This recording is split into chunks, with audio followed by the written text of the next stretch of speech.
Good evening students. तो इसके पहले 2 लेक्चर्स में मैंने आप लोगों को समझाया था कि इज़राइल और पैलेस्टाइन का बंटवारा, यानी कि जो लैंड जॉर्डन नदी के 2 तरफ है, ईस्ट और वेस्ट किनारे पर, जहाँ पर पूरी तरह से पैलेस्टाइन स्टेट हुआ करता था 1947 या फिर फर्स्ट वर्ल्ड वॉर से पहले, जब टर्की के ओटोमान साम्राज्य ने पूरी तरह से अरब लैंड्स पर ही अपना अधिकार, अपना दखल जमा कर रखा था। तो उस वक्त ओटोमान साम्राज्य के अधीन में जो पूरा अरब लैंड था वो पैलेस्टीन यानी कि फ़िलिस्तीन लैंड के नाम से जाना जाता था। लेकिन जैसे ही यूरोप के सभी देशों से जीविश कम्युनिटी के लोगों पर परसिक्यूशन यानी जुल्म और सितम होने लगा, तो जीविश लोग वहाँ से भागने लगा और उनके लिए एक अलग स्टेट यानी कि इज़राइल, जो कि सिर्फ़ और सिर्फ जीविश लोगों के लिए ही बनाया गया एक स्टेट है, उसको क्रिएट किया गया था। और किसने क्रिएट किया था आप सब अब तक जान ही चुके हैं, ब्रिटेन, जिसने ओटोमान साम्राज्य के अधीन में जितने भी अरब टेरिटरीज थे, अरब लैंड थे, उस पर अपना मैंडेट बनाकर रखा था 1947 तक। ब्रिटेन की इनिशिएटिव ने ही बल्फोर डिक्लेरेशन के ज़रिए इज़राइल स्टेट को बनाया था, जिसकी वजह से जीविश लोगों को, पूरे दुनिया भर के जितने भी जीविश लोग थे, उन सबको रहने का एक जगह मिला जिसका नाम हुआ इज़राइल। अब देखते हैं 1947 में क्या हुआ। तो ब्रिटेन ने बहुत ही चालाकी के साथ अरब लोगों को एक तरह का आश्वासन देकर फिर उनके साथ विश्वासघात किया और उन्हीं के ज़मीन को बंटवारा करके एक तरफ इज़राइल बनाया, दूसरी ओर फ़िलिस्तीन बनाया।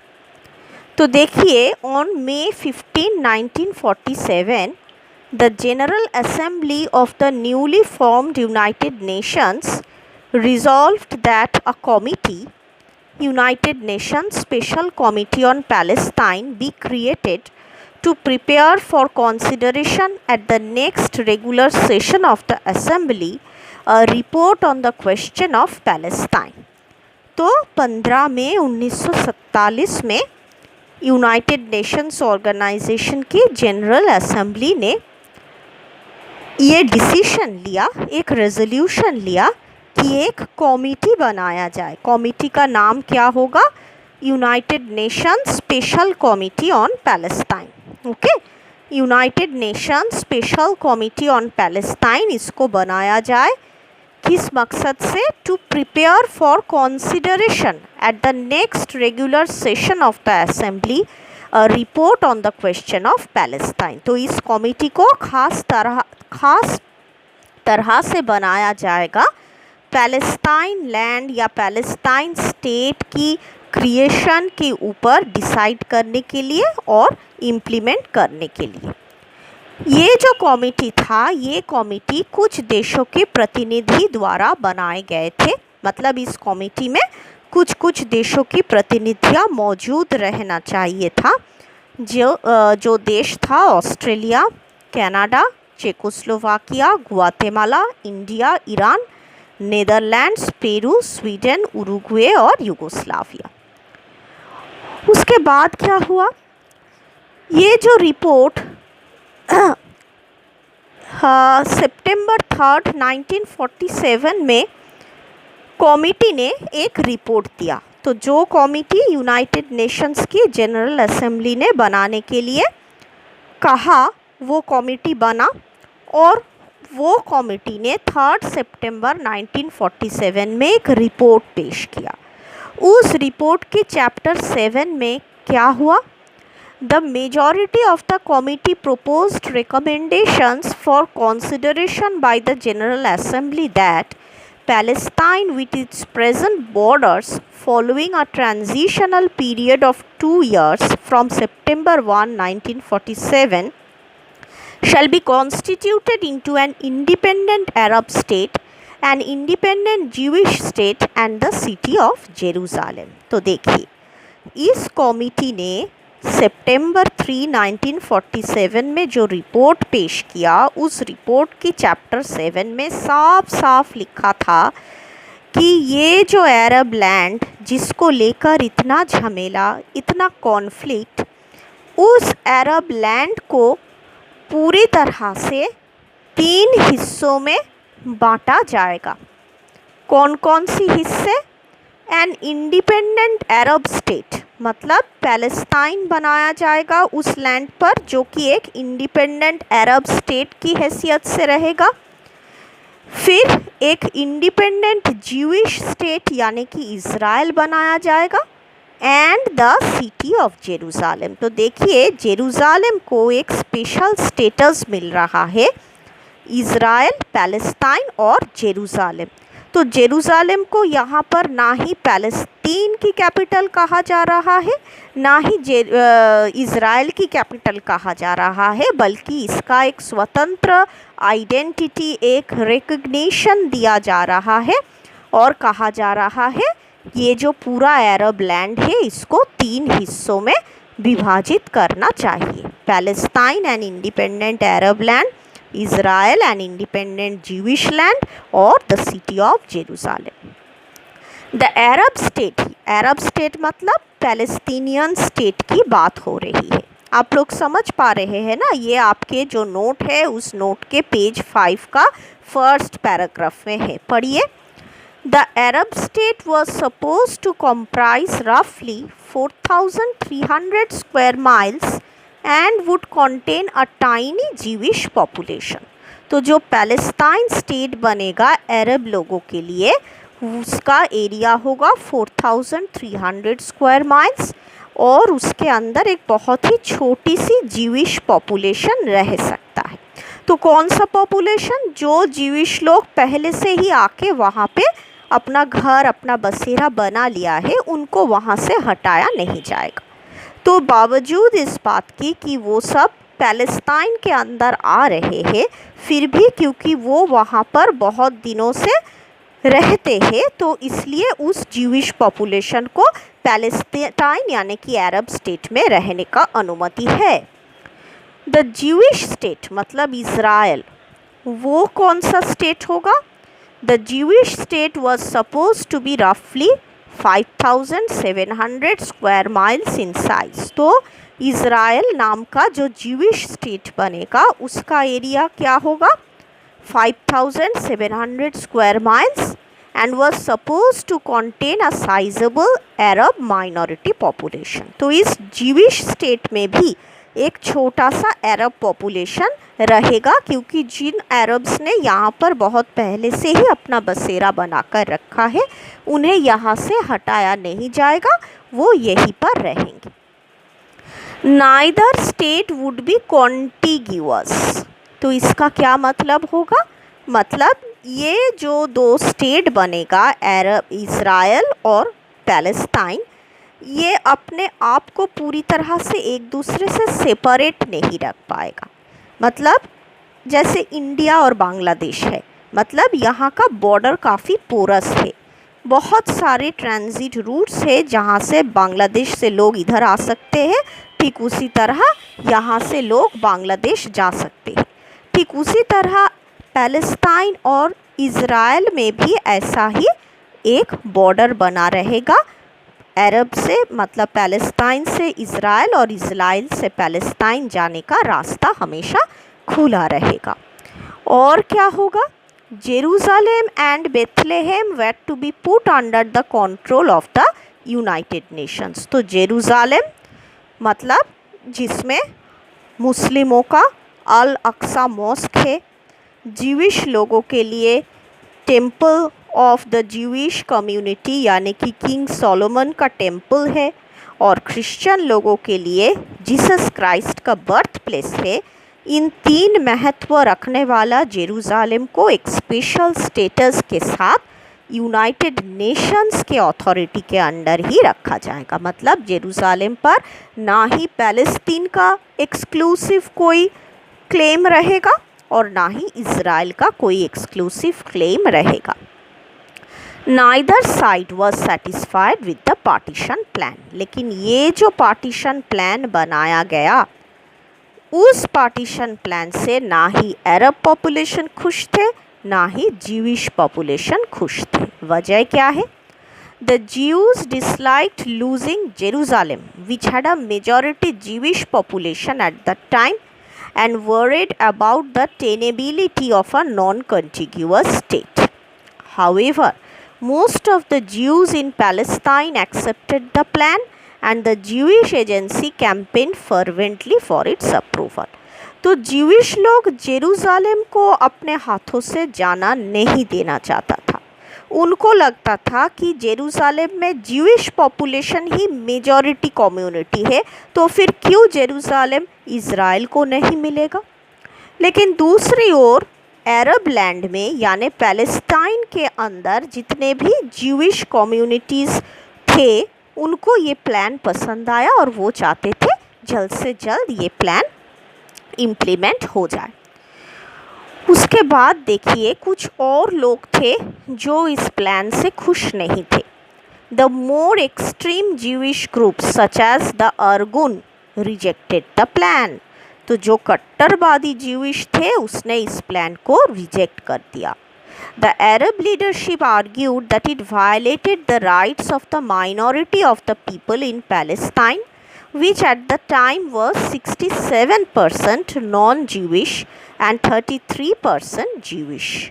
तो अरब लोगों को भी ये प्लान पसंद नहीं आया। उनको लगा कि अगर ये प्लान सक्सेसफुल हो गया तो ये ज्यूइश लोगों के लिए फ़ायदेमंद साबित होगा और जो भी अरब पॉपुलेशन इज़राइल में माइनॉरिटी बन जाएगा उनके लिए ये प्लान हानिकारक साबित होगा।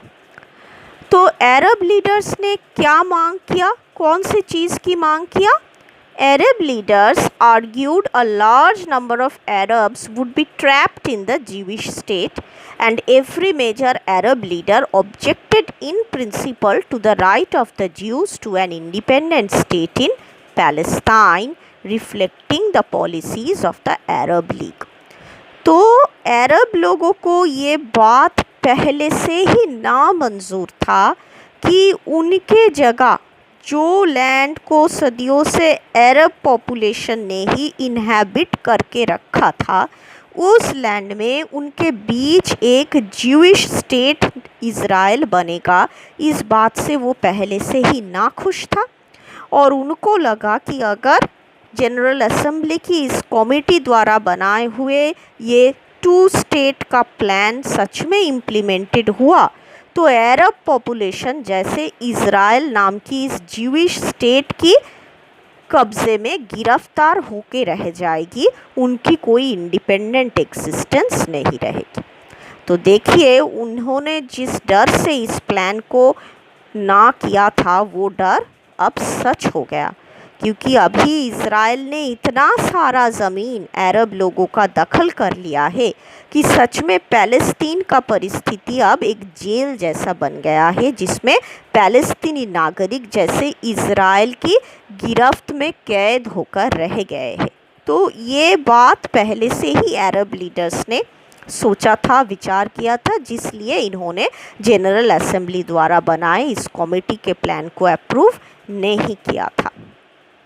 On November 29, 1947, General Assembly adopted a resolution recommending to the United Kingdom as the mandatory power for Palestine and to all other members of the United Nations the adoption and implementation with regard to the future government of Palestine of the plan of partition with economic union.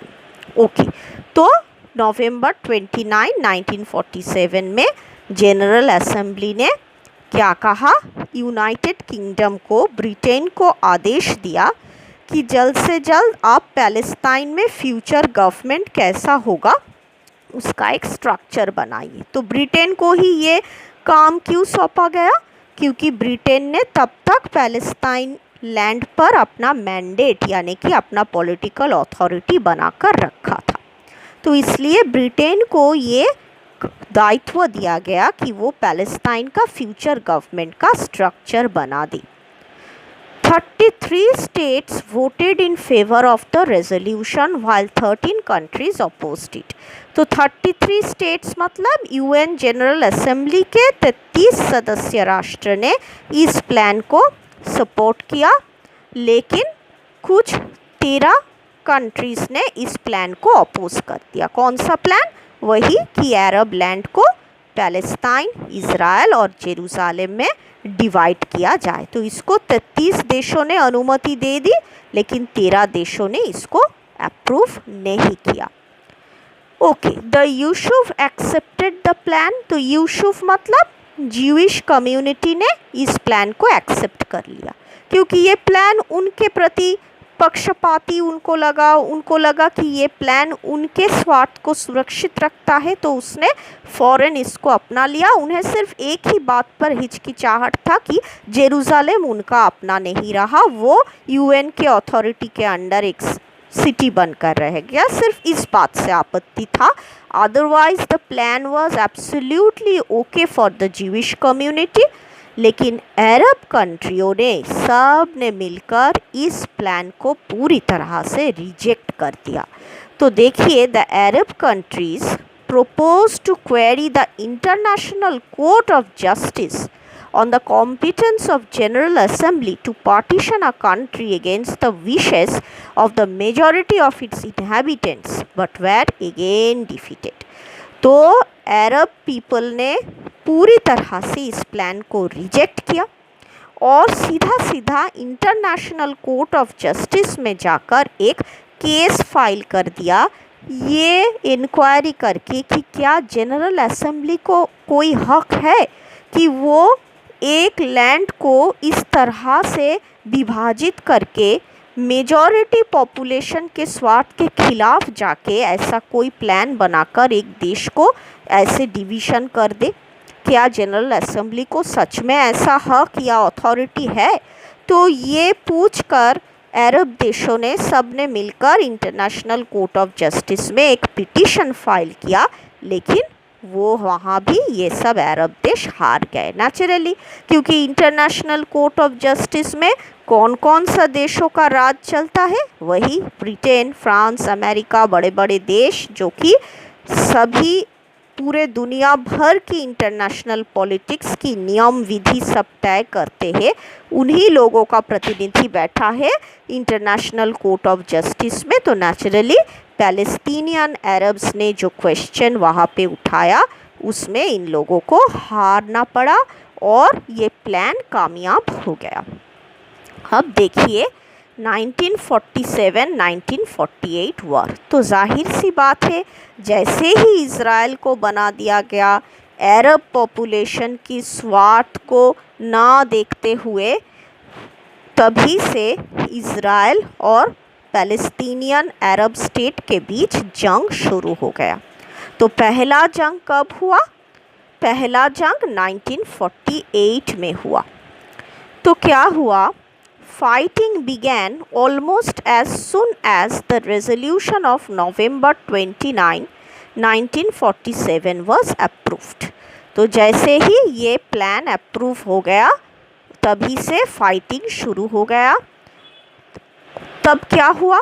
The consulates of Poland and Sweden, both of whose governments had voted for partition, were attacked। तो Poland और Sweden ये दो देश की प्रतिनिधियाँ इस partition plan के पक्ष में वोट डाला था। तो अरब स्टेट्स ने मिलकर पोलैंड और स्वीडन की जो कॉन्सुलेट्स अरब देश में मौजूद था उसके ऊपर हमला कर दिया। As the British evacuation from the region progressed, violence became more prevalent। तो ब्रिटिश को तो अपना मैंडेट आखिर तक छोड़ना ही था। वो तो ज़िंदगी भर पैलेस्टीनियन अरब लैंड पर अपना मैंडेट बनाकर नहीं रख सकता था। तो जैसे ही ब्रिटेन का जाने का वक्त आगे बढ़ा और वो जाने का तैयारी करने लगा, ज्यूइश और अरब्स में कॉन्फ्लिक्ट और तनाव बढ़ता गया। On May 14, 1948, One day before the British mandate expired, Ben Gurion कौन थे? इज़राइल यानी ज्यूइश स्टेट जो नया नया बना था वहाँ का प्राइम मिनिस्टर बेन गुरियन ने डिक्लेयर किया the establishment of a Jewish state in Eretz Israel to be known as the state of Israel. तो इज़राइल का नामकरण हुआ ऑफिशियली। अब तक Jewish state, independent Jewish state ये सब कहा गया था पार्टीशन प्लान में, लेकिन बेन गुरियन ने ऑफिशियली डिक्लेयर कर दिया कब? 14 मई 1948 में कि ये जो नया ज्यूइश राष्ट्र बना ज्यूइश कम्युनिटी के लोगों के लिए, इसका नाम होगा द स्टेट ऑफ इज़राइल। तो इसी के साथ देखिए झमेला और झगड़ा शुरू हो गया। उसके बाद आइए 1948-49 war Israel and the Arab states. तो क्या हुआ? The termination of the British mandate over Palestine and the Israeli declaration of independence sparked a full-scale war which erupted after May 14, 1948. And the four armies of Jordan, Syria, Egypt and Iraq intervened in what had been the area of the British mandate, followed not long after by units from Lebanon. तो ये जो war शुरू हुआ 1948 और 49 में किसके बीच? Jewish state Israel जो नया नया बना है और दूसरी ओर अरब लैंड पैलेस्टाइन। इनमें जो जंग शुरू हुआ उसमें पैलेस्टाइन के पक्ष में कुछ और देशों ने हिस्सा लिया, जैसे कि जॉर्डन, सीरिया, इजिप्ट और इराक, और बाद में लेबनान ने भी अपना आर्मी भेजा। तो देखिए 1948 की वॉर में एक तरफ पैलेस्टाइन और उसको मदद करने वाला इजिप्ट, जॉर्डन, सीरिया, लेबनान, और दूसरी ओर इज़राइल अकेला और उसको मदद करने वाला ब्रिटेन, फ्रांस, अमेरिका। तो ये जो जंग, इसका रिजल्ट क्या हुआ?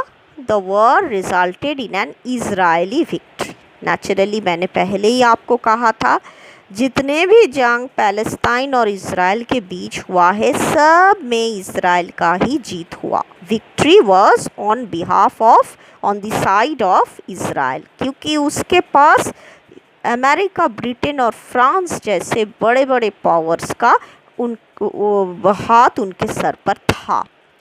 और क्या हुआ? Israel annexing territory.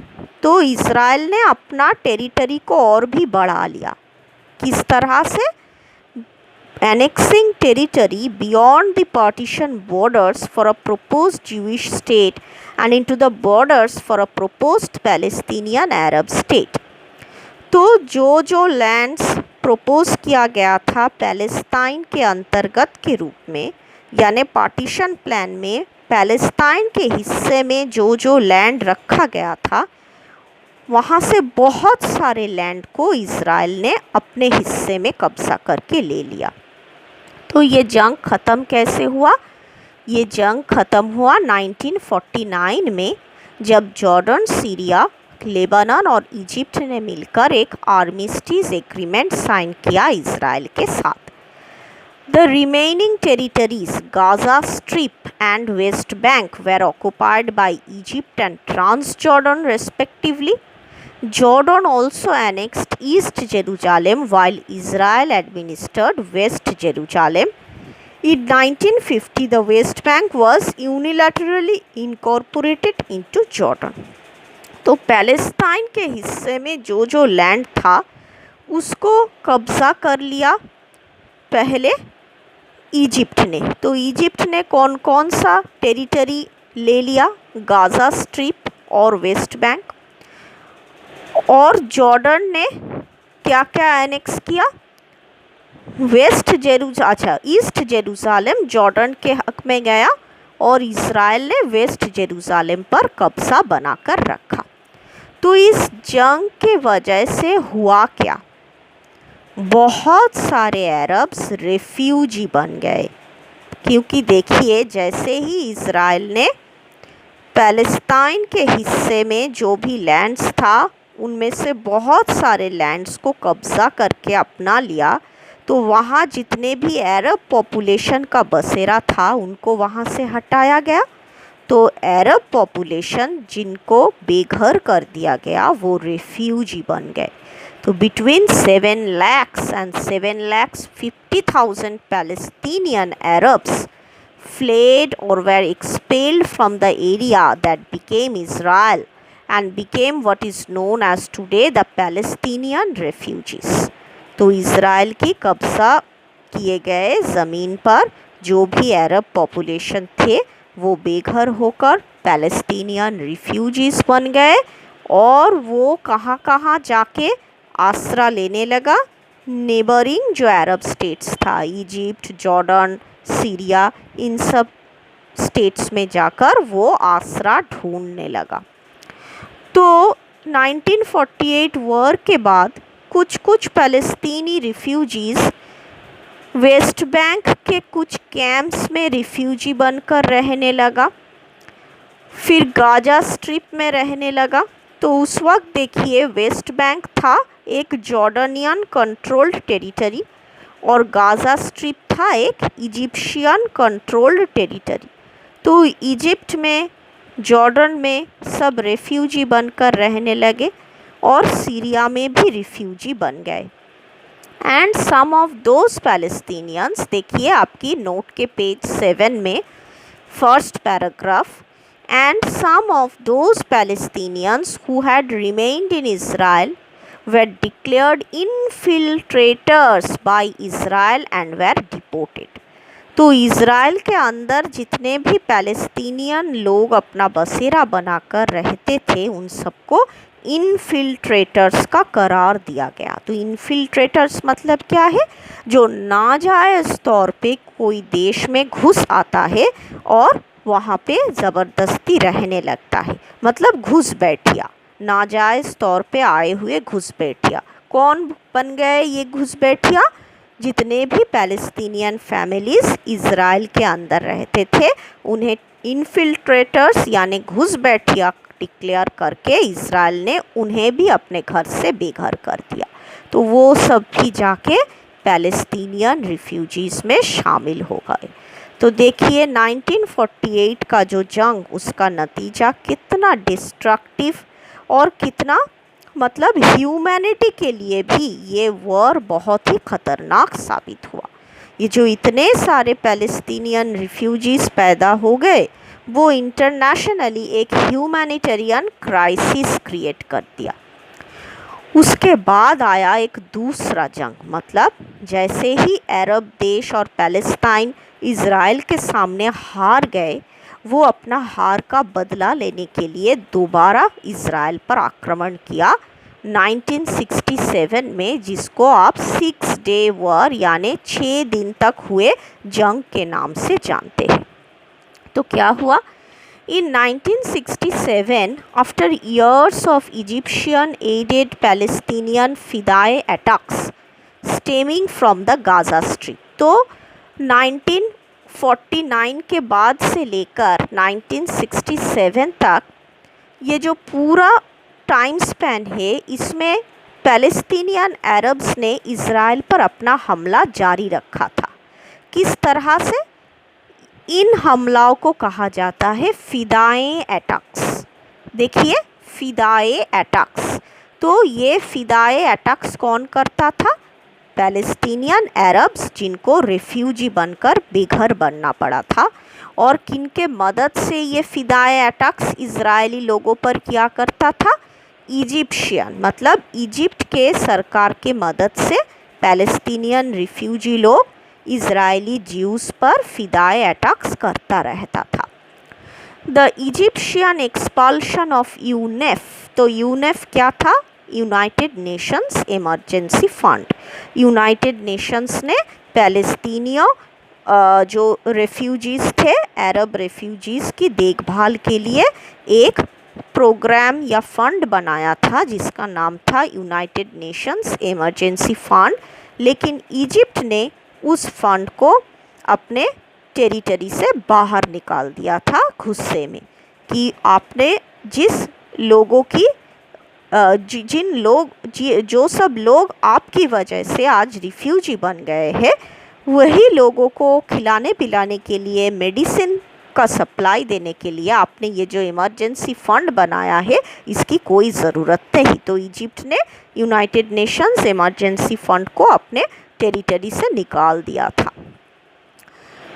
Egypt's amazing of an increased number of troops in the Sinai Peninsula and several other threatening gestures from other neighboring Arab nations, Israel launched a preemptive strike against Egypt. तो Egypt ने यूनेफ को अपने territory से बाहर निकाल दिया, expel कर दिया। उसके बाद उसने और भी कुछ किया, जैसे इजिप्ट में एक पेनिनसुला है जिसका नाम है सिनाई पेनिनसुला, वहाँ पे बहुत सारे अपना फ़ौज मौजूद किया इज़राइल को अटैक करने के लिए। मतलब फ़ौज को वहाँ पे ऐसे खड़ा कर दिया, देखने पर लगने लगा कि इसको इज़राइल के खिलाफ ही इस्तेमाल करने के लिए यहाँ इंस्टॉल कर दिया गया है। और ऊपर से क्या हुआ, कुछ और नेबरिंग अरब देशों ने भी ऐसा कुछ थ्रेटनिंग एक्ट्स करके दिखाया। तो इससे इज़राइल को घबराहट हुआ कि शायद फिर से ये सब अरब स्टेट्स मिलकर मुझ पर हमला करें। तो इस डर से इज़राइल ने क्या किया, एक प्रीएम्प्टिव स्ट्राइक, यानी कोई उस पर वार करे इससे पहले उसने खुद इजिप्ट के अगेंस्ट एक जंग छेड़ दिया, जिस जंग को 6 डे वॉर के नाम से जाना जाता है।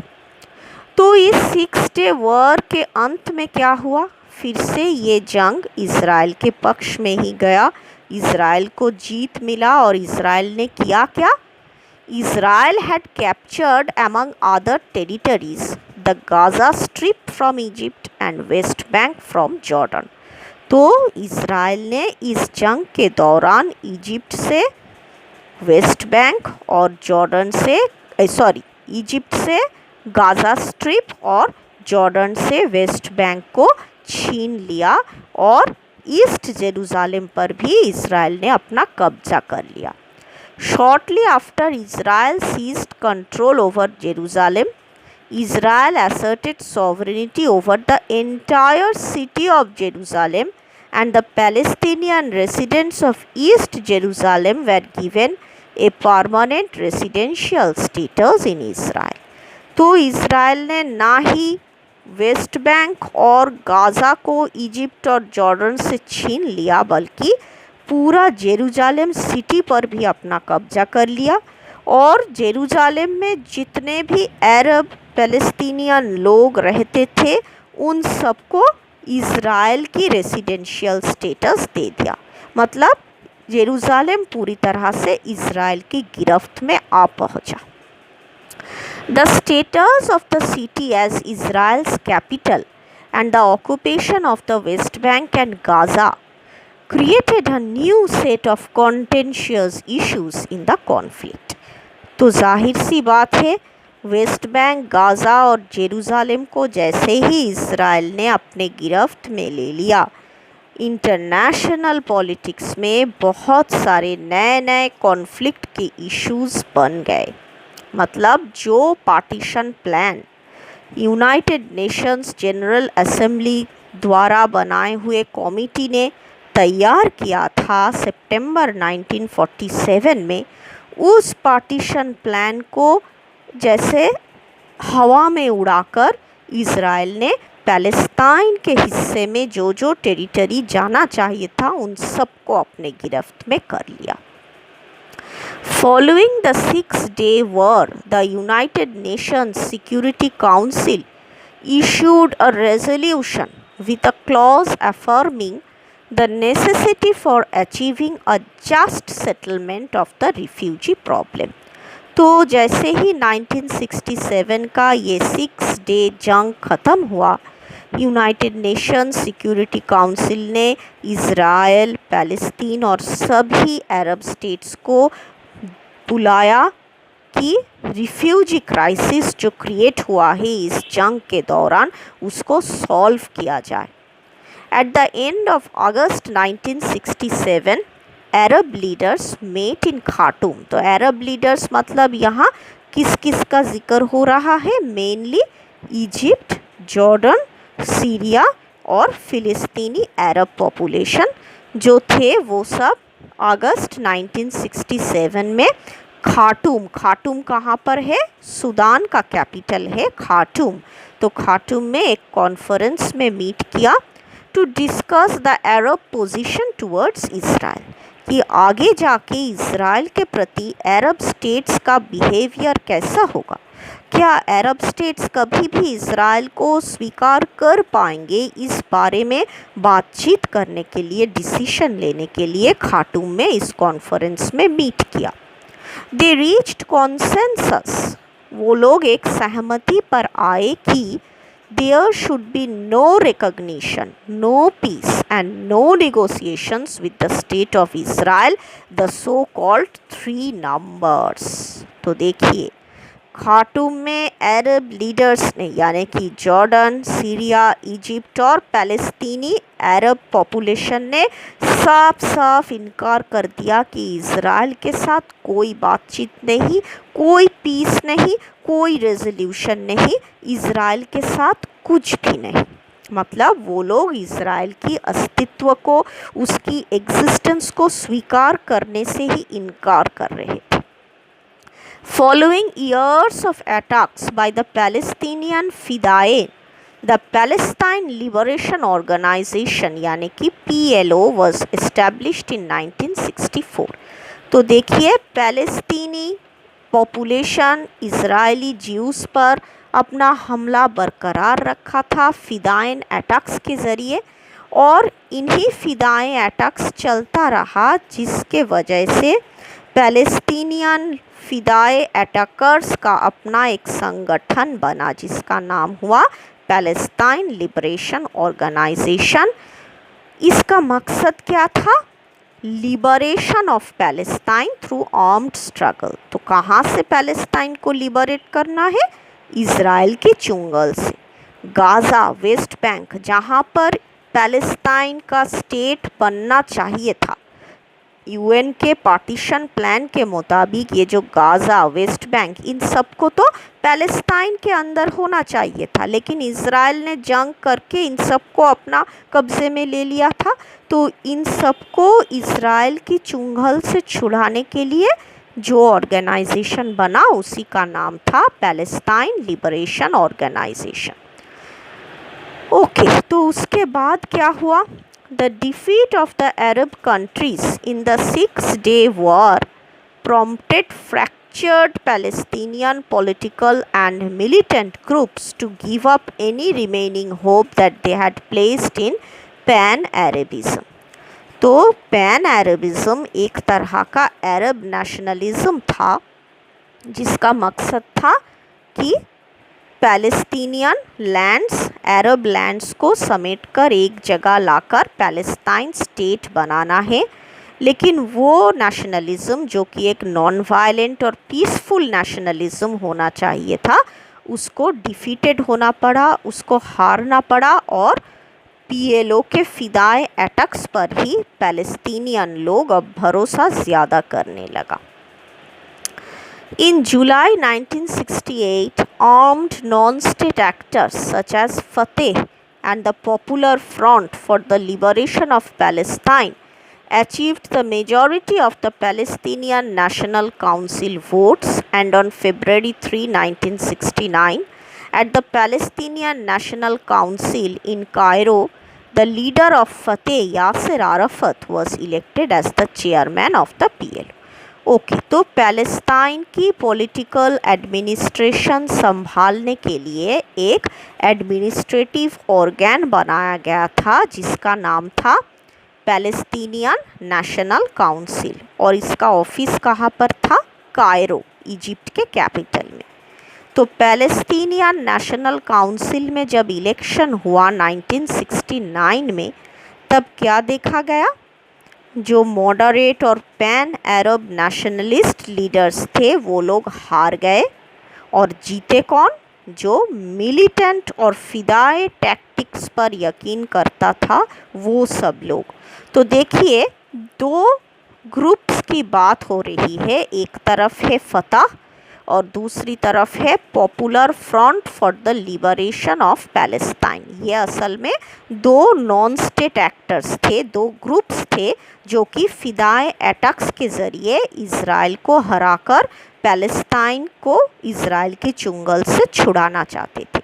तो फतह और Palestinian popular front for the liberation of Palestine, ये दो संगठन के एक्टर्स को ही ये दो संगठन के मेंबर्स को ही ज़्यादा से ज़्यादा वोट मिला और वही नेशनल काउंसिल को कब्ज़ा कर लिया। तो पैलेस्टाइन की नेशनल काउंसिल में फतह और popular front for the liberation of Palestine के मेंबर्स ही कब्ज़ा जमा लिया और पैलेस्टाइन फतह के जो लीडर थे यासिर अराफात, उनको पैलेस्टाइन लिबरेशन ऑर्गेनाइजेशन का चेयरमैन बना दिया गया।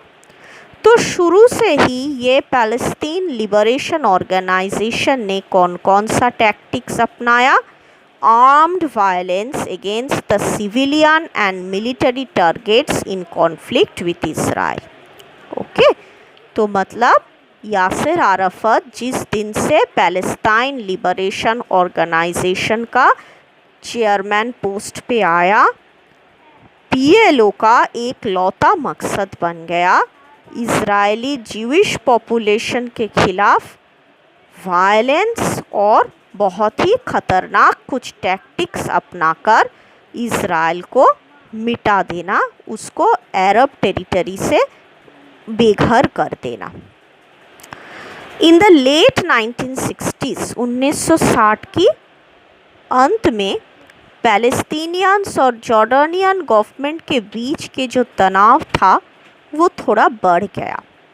In September 1970, a bloody military struggle was held between Jordan and Palestinian armed organizations.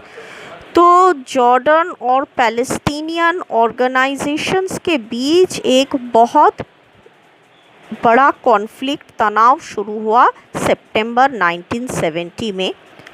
Jordan के किंग हुसैन पैलेस्टीनियन इन फतह और पैलेस्टीन लिबरेशन ऑर्गेनाइजेशन के इन फिदाए अटैकर्स को चुप कराना चाहता था, क्योंकि जॉर्डन को पीएलओ द्वारा अपनाए गए इन टैक्टिक्स बिल्कुल भी पसंद नहीं थे।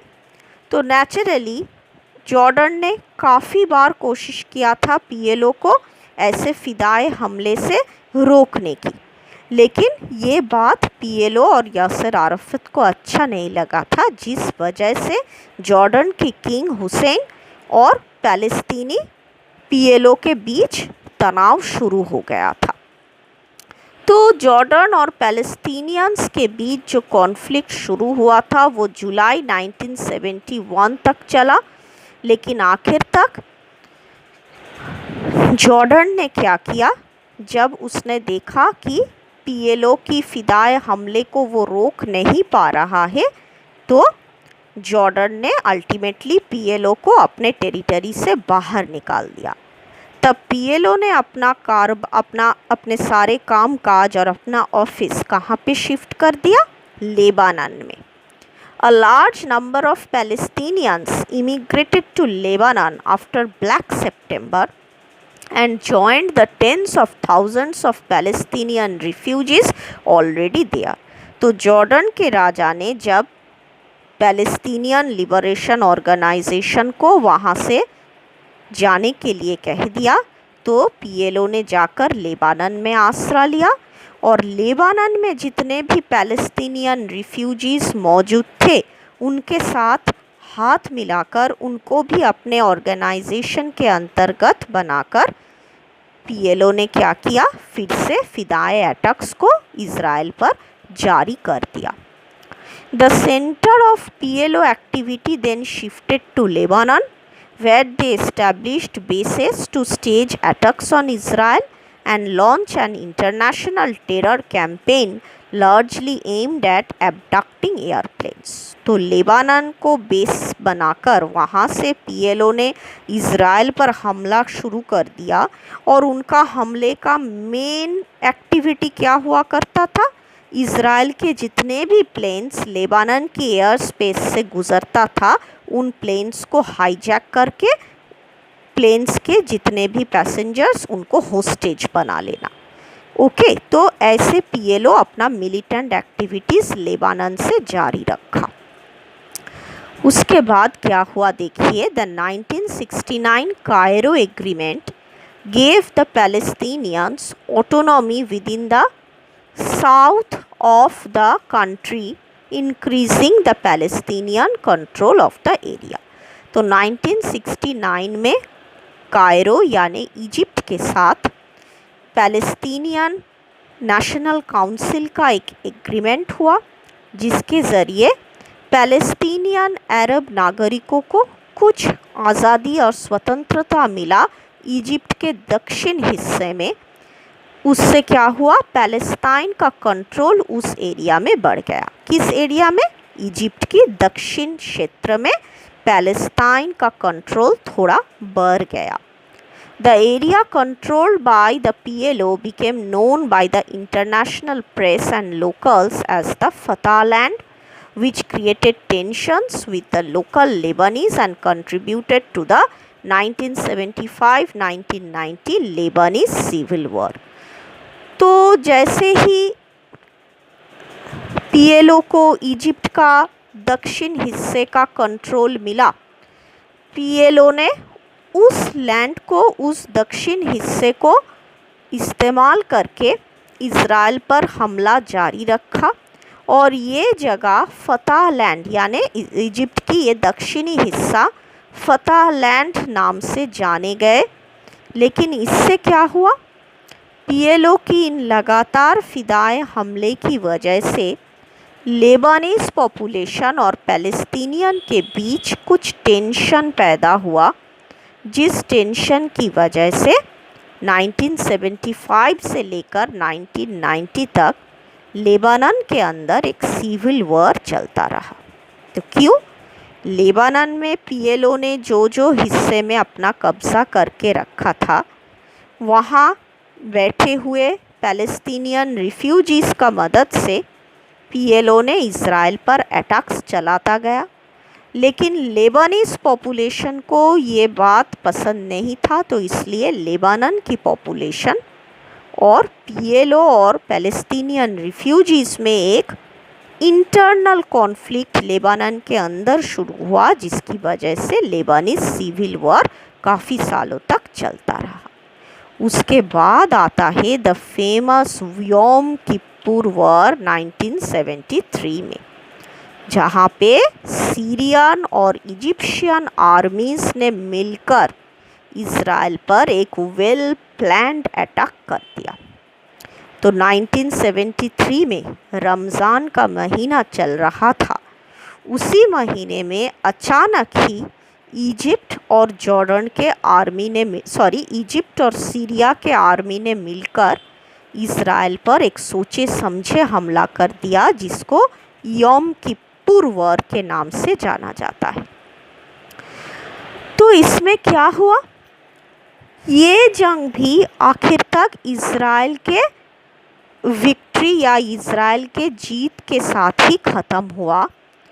और इसमें क्या हुआ, ये जो योम किप्पुर वॉर 1973 का, इसके वजह से अरब देशों में और इज़राइल के बीच, एक तरफ अरब देश और दूसरी तरफ इज़राइल, इन दोनों के बीच कुछ समझौता पत्र हस्ताक्षर हुआ 1978 में, जिसको कहा जाता है camp David Accords. Camp David Accords एक समझौता पत्र था। इसके दो तरफ कौन थे, एक तरफ इजिप्ट, सीरिया और अन्य अरब लैंड्स और दूसरी तरफ इज़राइल था। तो इसी कैंप डेविड एकॉर्ड्स पर आधारित था कि फ्यूचर में इज़राइल और पैलेस्टीन के बीच कैसे निगोशिएशंस यानी बातचीत को बढ़ाया जाएगा। इन द मीन टाइम क्या हुआ, 1976 के जुलाई के महीने में फ्रांस से एक प्लेन आ रहा था, एयर फ्रांस, जो 260 लोगों को लेकर लेबानीज टेरिटरी के ऊपर से गुजर रहा था। उस प्लेन को हाईजैक कर लिया गया।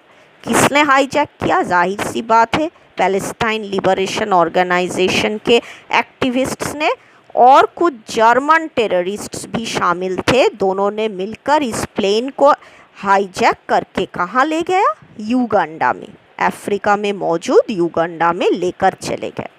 वहाँ पर क्या हुआ? The Germans separated the Jewish passengers from the non-Jewish passengers, releasing the non-Jews. The hijackers threatened to kill the remaining 100-odd Jewish passengers and the French crew who had refused to leave. Israel responded with a rescue operation in which the kidnapped Jews were freed. तो बहुत ही रोंगटे खड़े कर देने वाला एक incident. 1976 जुलाई, France से एक एयरप्लेन जा रहा था लेबानन के ऊपर से, जिसमें ज्यूइश पैसेंजर्स भी थे, नॉन ज्यूइश पैसेंजर्स भी थे। तो जैसे ही पीएलओ को पता चला इस प्लेन के जाने के बारे में, उसने कुछ जर्मन टेररिस्ट्स के मदद से इस प्लेन को हाईजैक करके युगांडा में ले गए। फिर वहाँ पे क्या किया? जर्मन्स लोग, देखिए जर्मन मिलिटेंट्स मतलब जिनको शुरू से ही ज्यूइश लोगों के प्रति एक नफ़रत जिनके दिल में था, तो इन्होंने ज्यूइश और नॉन ज्यूइश पॉपुलेशन को अलग कर लिया और ज्यूइश पॉपुलेशन को अपना होस्टेज बना लिया। नॉन ज्यूइश जो थे उनको छोड़ दिया और ज्यूइश लोगों को अपना हॉस्टेज बना लिया और इजराइल को धमकाया कि तुम जल्द ही पैलेस्टाइन को लिबरेट करो, वरना इस प्लेन और इसके ज्यूइश पॉपुलेशन को हम सब मार डालेंगे। तो इसकी वजह से इजराइल को इंटरवेन करना पड़ा, हस्तक्षेप करना पड़ा, एंड अल्टीमेटली इन ज्यूइश लोगों को इजराइल ने मुक्त करवा ही लिया। फिर इजराइल में एक नया पार्टी का उद्भव हुआ जिसका नाम है लिकुद पार्टी, और वर्तमान में भी आप देखिएगा इजराइल की पॉलिटिकल एस्टैब्लिशमेंट में लिकुद पार्टी का ही कंट्रोल है।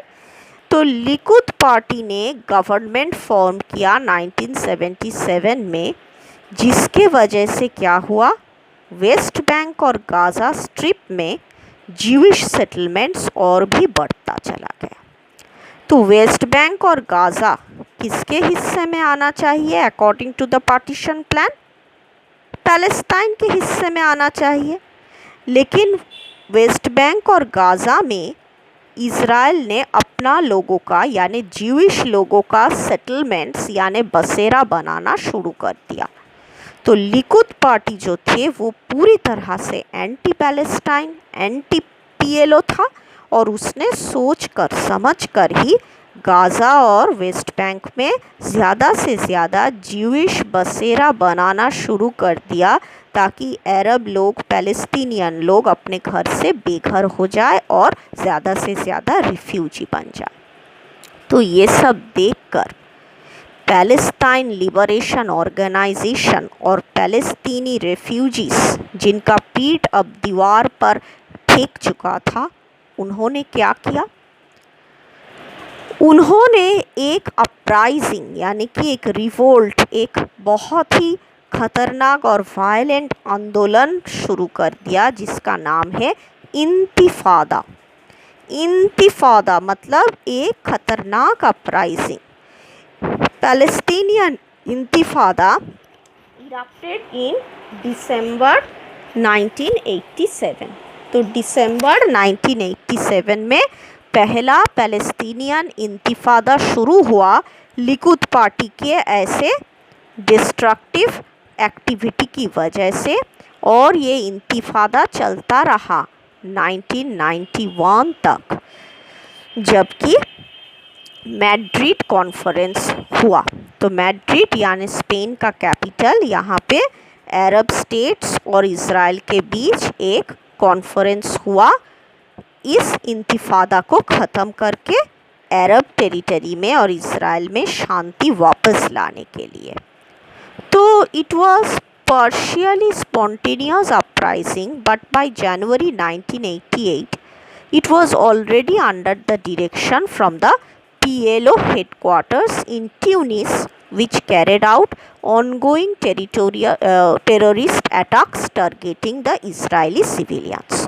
तो ये जो इंतिफादा ये शुरू हुआ पैलेस्टीनियन रिफ्यूजीज़ का अपना एक आंदोलन के रूप में, लेकिन धीरे धीरे पैलेस्टाइन लिबरेशन ऑर्गेनाइजेशन ने उसका चार्ज ले लिया और उसी के डायरेक्शन के अनुसार ये चलता रहा, ये इंतिफादा चलता रहा इजरायली सिविलियंस के खिलाफ।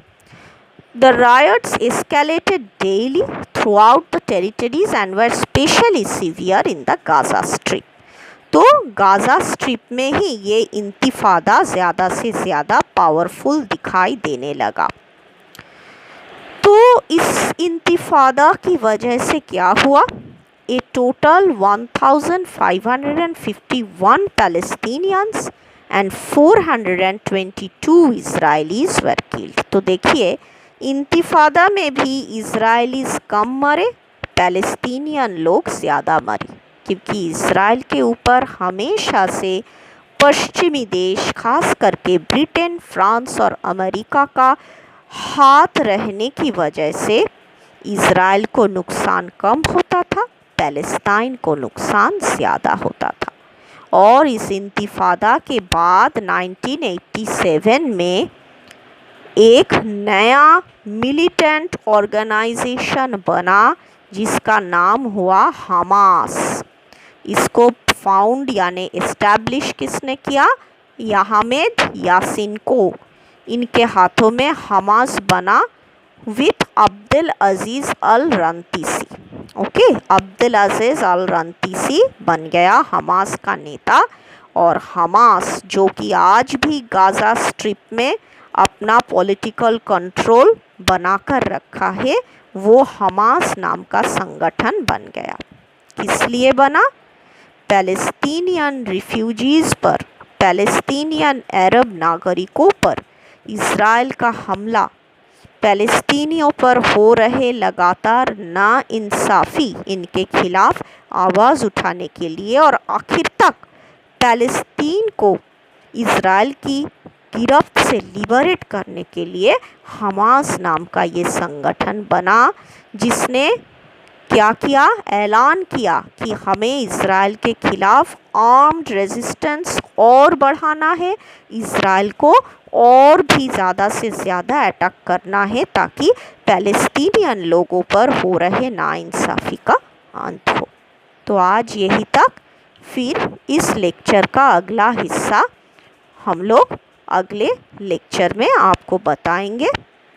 मुझे उम्मीद है जो भी आज मैंने कहा वो काफ़ी कंफ्यूजिंग लग सकता है, लेकिन नोट को सामने रखकर मेरा लेक्चर फॉलो कीजिए, बार बार सुनिए, आपको ज़रूर समझ में आ जाएगा। Okay, good night students.